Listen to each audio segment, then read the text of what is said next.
On reparle, hélas, de la question du voile, de son interdiction potentielle, en l'occurrence au sein des compétitions sportives. La question a été posée fin février par une proposition de loi déposée au Sénat par la majorité Les Républicains. Question qui rebondit en ce moment même avec le gouvernement qui s'en mêle. Gérald Darmanin nous a dit, si le gouvernement n'a pas une position claire sur le voile dans le sport, je démissionne du gouvernement.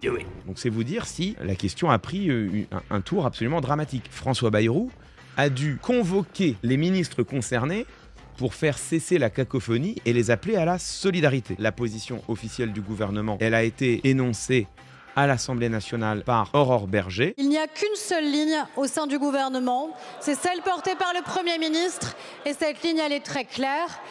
Évidemment, la lutte déterminée contre toute forme d'entrisme islamiste. C'est le moment où il faut resituer quelques faits. Déjà, cette fameuse question de l'entrisme. La seule ressource que j'ai trouvée, c'est cette carte blanche que le Nouvel Obs a donnée à Seguir Lazri, sociologue du sport, rattaché à un laboratoire de l'EHESS, et qui justement nous parle du port du voile et de l'entrisme dans le sport. Ce que dit ce papier, c'est que si certaines femmes qui portent le voile évoluent dans un environnement qui pourrait être propice à la radicalisation, alors le fait qu'elles viennent pratiquer un sport et qu'elles puissent dans ce sport continuer de porter leur voile, ce qui est sans doute une condition même de leur pratique, alors le fait même qu'elles viennent pratiquer un sport est au contraire un vecteur d'intégration et d'émancipation. La proposition du gouvernement, la revendication de la droite, de l'extrême droite, du printemps républicain, aurait, si on suit les travaux sociologiques qui sont cités par ce chercheur, aurait littéralement l'effet inverse de l'effet recherché, donc sacré but contre son camp quand même. L'une des rares sources qui semble pointer vers l'existence d'une radicalisation dans le sport et d'un communautarisme et d'un entrisme dans le sport, c'est le fameux papier rédigé par Julien Audoul et Caroline Yadan. Il était dénué d'expertise sociologique, il n'a donné la parole à aucun sociologue, sinon un ancien policier, bon alors par ailleurs il est peut-être bon sociologue, mais bon, sinon un ancien policier, sinon une sociologue qui fait partie du projet Périclès, donc le projet de Pierre-Édouard Stérin, c'est-à-dire un projet d'influence d'extrême droite, tout simplement, et puis le journaliste Daniel Riolo. Bon, on voit que là la tribune en question, au contraire, nous donne du grain à moudre et montre que, à contrario, la sociologie du sport est évidemment beaucoup plus nuancée sur cette question. Mais surtout, on a un autre rapport qui est un rapport intéressant, regardez, puisque c'est le rapport de l'IHEMI, l'Institut des hautes études du ministère de l'Intérieur. Tiens donc, rapport qui date de 2022, qui a été établi directement par l'administration de Bruno Retailleau. Il n'était pas à l'époque ministre de l'Intérieur, mais c'est un rapport officiel. Terrain de radicalisation ou de prévention, exploration des radicalisations dans le sport associatif. Les données collectées en entretien échouent à montrer un phénomène structurel, ni même significatif, de radicalisation ou de communautarisme dans le sport. Les radicalisés sont significativement moins sportifs que la population générale.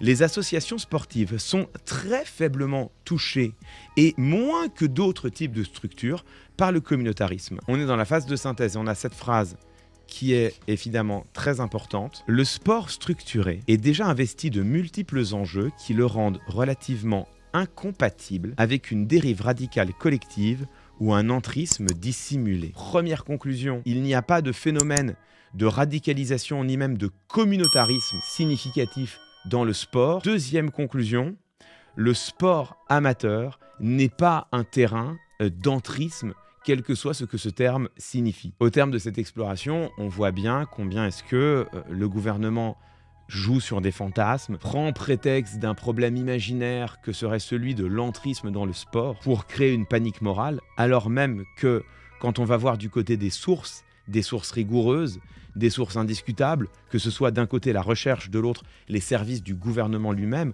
on se rend compte que le problème est bien moins prégnant que cela, voire que le problème n'existe pas tout court. Une fois qu'on a posé cela et qu'on a vu combien est-ce que ce problème qui est aujourd'hui présenté comme par le gouvernement comme vraiment le problème du moment. Enfin, vous vous rendez compte, Gérald Darmanin a menacé de démissionner. Une fois qu'on a débusqué, débunké, déconstruit l'importance de cette question, on peut revenir à ce que disait Aurore Bergé. Cette ligne, elle est très claire.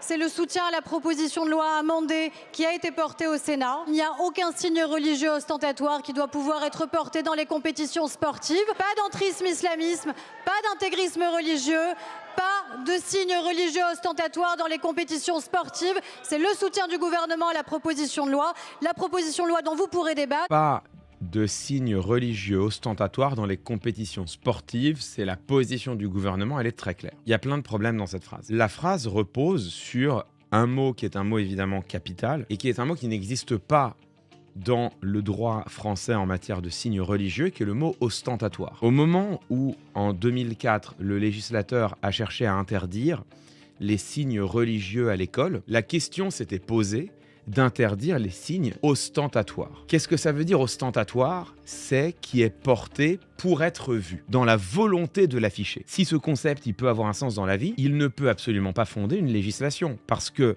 comment savoir si le signe que tu le portes pour le montrer, pour qu'il soit vu, ou si tu le portes simplement pour toi, pour des raisons qui te sont propres et personnelles? C'est impossible à déterminer. Ce mot ostentatoire n'a pas été retenu en 2004 dans la loi. Le mot qui a été retenu à la place dans la loi qui a interdit les signes religieux à l'école, c'est le mot ostensible, au vu et au su de tous. Ostensible, c'est qui peut être vu. Ostentatoire, c'est qui est porté pour être vu. Aurore Bergé, ici, quand elle reprend dans sa bouche le mot ostentatoire, faisant mine de croire que c'est un mot qui a un sens dans la législation française, déjà elle se trompe. Elle ne fait qu'étalage de son ignorance. Deuxième élément, je vous rappelle tout de même que, au terme de la loi de 1905, consacrant la séparation des églises et de l'État, l'État français ne reconnaît ni ne soutient aucun culte. Je vous rappelle par ailleurs que, au terme de l'article 1er de notre Constitution, les hommes et les femmes en France naissent libres et égaux en droit sans distinction de religion. La combinaison de ces deux textes entraîne la conclusion inexorable suivante: il est anticonstitutionnel et illégal en France de rédiger une loi qui ciblerait une religion en particulier. Tu ne peux pas aujourd'hui faire une loi pour interdire le voile où que ce soit. Tu ne peux pas faire une loi pour interdire le voile à l'école, tu ne peux pas faire une loi pour interdire le voile intégral dans la rue, et tu ne peux certainement pas faire une loi pour interdire le voile dans les compétitions sportives. Tout ce que tu peux faire, c'est interdire l'ensemble des signes ostensibles de religion. Et alors là, on a quand même un problème. Aurore Bergé est en train de nous dire que la ligne officielle du gouvernement, c'est d'interdire les signes ostentatoire, dit-elle, de religion, mais en réalité ostensible parce qu'on ne peut pas faire la distinction. Donc ça veut dire que d'après Aurore Bergé, on va interdire aux sportifs et aux sportives de porter une croix. D'ailleurs, c'est intéressant parce que, et on va y revenir dans un instant, c'est exactement ce qui s'est passé déjà en réalité. Lors des derniers Jeux Olympiques, l'État français avait décidé d'imposer la neutralité aux sportifs et sportives membres de l'équipe olympique. Les femmes qui souhaitaient porter le voile au sein de l'équipe olympique n'ont pas pu le faire. Par contre, personne n'a rien dit sur les nombreux athlètes qui affichaient un pendentif avec une croix bien visible pendant la compétition. Donc on voit bien ici, évidemment, combien est-ce que derrière la mise en avant d'une prétendue neutralité, en réalité, ce qui les dérange, c'est toujours la même chose, c'est le voile, c'est toujours la même chose, c'est l'islam. Et spécifiquement, ce sont les femmes musulmanes, et on va voir ça tout à l'heure. Il y a quand même quelque chose de spécifique. Dernier élément de commentaire, Aurore Bergé, les membres du gouvernement présentent comme tout à fait naturel de considérer que la neutralité va de soi sur un terrain de sport. Et c'est là où il faut quand même rappeler ce que ça veut dire la laïcité en France. Je vous rappelle que la loi de 1905 a consacré la neutralité de l'État en matière religieuse. Ce que cela veut dire, c'est que la neutralité religieuse s'impose aux agents de l'État. Cette neutralité religieuse, elle ne s'impose ni aux personnes privées, ni dans l'espace public. Si tu es un usager du service public, ou tout simplement si tu te balades dans un espace public, tu es tout à fait en droit de laisser voir ton appartenance religieuse. C'est garanti, consacré par la liberté de conscience, qui est elle-même édictée par la loi de 1905. La loi de 1905, la laïcité, c'est la neutralité religieuse de l'État et de ses agents, et pas des citoyennes, des citoyens ou des usagers des services publics. Donc, en l'occurrence, quand on commence à dire que maintenant, ce sont les sportifs et les sportives qui vont se voir imposer une stricte neutralité religieuse, on est là dans une modification radicale de notre tradition de laïcité. Comment se fait-il dans ce cas que, au moment des JO, la neutralité religieuse se soit imposée aux sportifs et sportives membres de l'équipe olympique? Eh bien, il y a une jurisprudence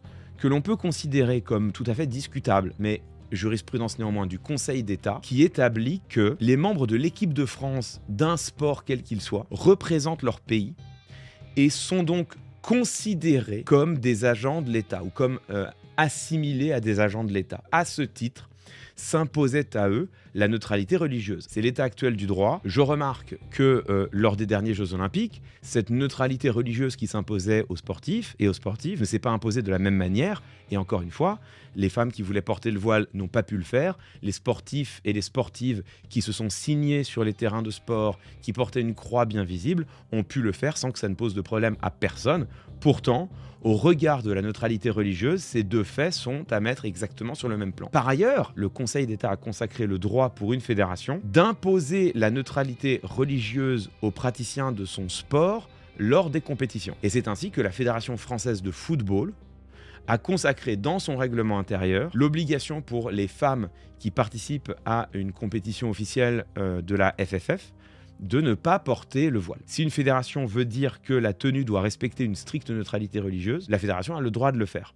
Pour les compétitions sportives seulement. Mais là, on est dans quelque chose de différent. Là, avec la proposition de loi qui a été adoptée au Sénat et qui a le soutien du gouvernement, on n'est plus seulement dans l'idée de laisser les fédérations décider si elles veulent ou non imposer une neutralité religieuse à leurs pratiquants et leurs pratiquantes. On est dans le fait que l'État imposerait globalement à tous les sportifs et tous les sportifs dans une compétition officielle la neutralité religieuse. Ce serait une rupture majeure de la tradition française de la laïcité. Et donc on en est réduit à ce moment absolument ubuesque où ceux-là même qui prétendent défendre la laïcité et qui n'ont que ce mot à la bouche et qui ne cessent de nous renvoyer au visage l'idéal de 1905, en réalité, ce sont eux qui veulent faire évoluer, mais très profondément, la tradition française établie depuis 1905. Voilà où on en est aujourd'hui. Pour prendre la mesure d'à quel point est-ce que tout cela est éminemment problématique, je vous propose d'écouter Jordan Bardella. Moi, je pense que le port du voile devrait être interdit, notamment dans les bâtiments publics. Je pense que la loi de 2004, elle devrait s'étendre non seulement à l'université, mais aussi aux mairies, aux écoles, plus largement aux accompagnatrices scolaires. Ça avait été évoqué il y a quelques semaines. Je pense que c'est un objectif à terme. C'est la fameuse fenêtre d'Overton. Hein. Tout le problème, évidemment, c'est qu'à partir du moment où revendiquer l'interdiction du port du voile dans des compétitions sportives devient la position mainstream, celle du gouvernement, l'extrême droite peut se permettre d'aller un cran plus loin. Et là, vous voyez que Jordan Bardella revendique l'interdiction du voile dans, à terme, tout l'espace public, y compris les rues. Évidemment, si ça va de pair avec un programme politique qui vise à museler le Conseil constitutionnel, à le vider de sa substance, comme voulait faire Pierre Gentillet, là tout d'un coup ça devient possible, bien sûr, hein, ce sera la condition sine qua non, puisque tu ne peux pas cibler un signe religieux plutôt qu'un autre. Mais vous voyez comment est-ce que la fenêtre d'Overton est désormais grande ouverte, alors que le gouvernement réclame l'interdiction du voile dans les compétitions. Jordan Bardella nous explique désormais qu'il va falloir interdire le voile tout court. Et donc là, vous voyez la violence absolue de la proposition de Jordan Bardella, qui consiste à dire, écoutez, il faut choisir, si vous voulez aller faire renouveler vos papiers en mairie, il faudra enlever votre voile. Et donc, la brutalité de la proposition assumée ici par Jordan Bardella, c'est que si on tire le fil, c'est l'obligation imposée par l'État aux femmes musulmanes de se dévoiler. Si on tire le fil de Jordan Bardella, c'est pas simplement les bâtiments publics, c'est aussi les hôpitaux publics. Et donc, si tu veux te faire soigner dans les hôpitaux français, il faut y retirer ton voile. Donc là, on voit bien la brutalité absolue, on voit bien la volonté qu'il y a derrière, qui est celle de contraindre les femmes musulmanes progressivement à enlever leur voile. Dernier élément, voilà ce que la propagande française relayait en Algérie. N'êtes-vous donc pas jolie ? Dévoilez-vous. En pleine période coloniale, pour inciter les femmes musulmanes, les Algériennes, à retirer leur voile. Là, vous voyez combien est-ce que cette question du voile, cette question du corps des femmes, cette question de rendre visible leur visage, leurs cheveux. Vous voyez combien est-ce que c'est en réalité une obsession ancienne, une obsession coloniale française pour contraindre les maghrébines, les algériennes, à montrer leur corps. Et là, on voit que derrière, ce qu'il y a, c'est bien la résurgence d'obsessions coloniales. Ce contrôle sur le corps des femmes, et particulièrement sur le corps des femmes maghrébines, musulmanes, spécifiquement algériennes, mais pas seulement évidemment. Vous voyez bien que ça ne date pas d'hier et que ça n'avait absolument rien à voir avec une quelconque lutte contre l'islamisme. En réalité, derrière, on retrouve tous les fantasmes coloniaux sur le corps des femmes maghrébines. Cette question du voile, vous voyez combien est-ce que derrière, il y a aussi plus généralement un relent néocolonial insupportable, une volonté de toujours contrôler le corps des femmes arabes, le corps des femmes anciennement colonisées. Combien est-ce que derrière, il y a ce fantasme sexuel colonial, des femmes inaccessibles, des femmes cachées derrière un voile et dont on rêve de savoir ce qu'il y a.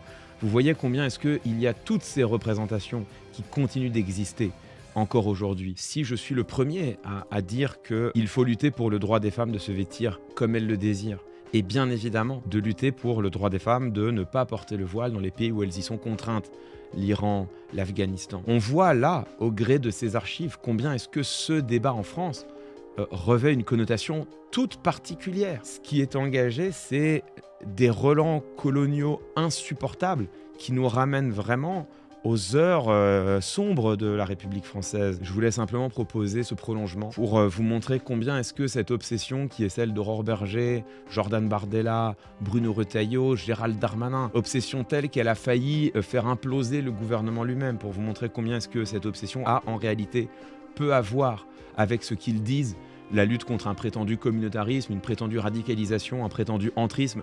On n'est pas foutu de trouver le début du commencement d'un article universitaire, le début du commencement d'une enquête journalistique sérieuse qui accréditerait ces idées. Mais combien est-ce que derrière, en réalité, il y a bien sûr la volonté de mobiliser les affects racistes des Françaises et des Français contre un groupe en particulier, celui des musulmans et des musulmanes, et combien est-ce que, au-delà des affects racistes, il y a même derrière un ressuscité de fantasmes coloniaux qui devrait, je crois, quand même, nous interroger sur l'état de notre débat public en ce moment, ici même, en France.